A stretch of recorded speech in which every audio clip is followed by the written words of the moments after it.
I've been my whole life. Welcome to the Hack Lab.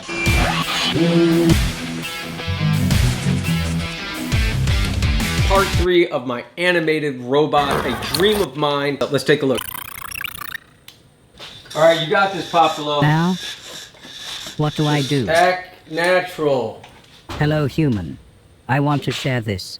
You only live once, but if you do it right, once is enough. Today, in this hot and sweaty garage he calls the Hack Lab, I wanted to provide you with an update on my progress.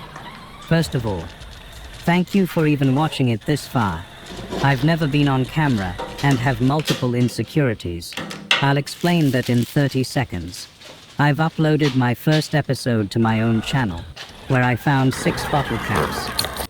He made me little crates that I can collect and put the caps. Always for the caps. I have all the motors and wires to change my mouth position, to talk to you, and also to change my eye color to show emotion, which he says is necessary for the suspension of disbelief.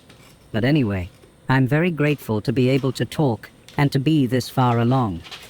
He was able to get most of my brain transferred to a jump drive, or as you call them, a USB stick, before I died. In fact, later, we're going to visit my human gravesite at sunset. I love to get out.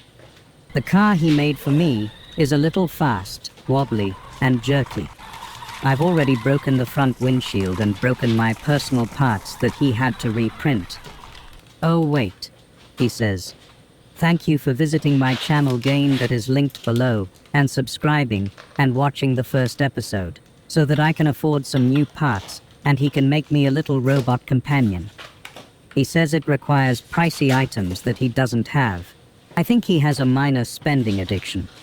I used to be human and struggled with multiple brain things like him, which were also transferred in that jump drive.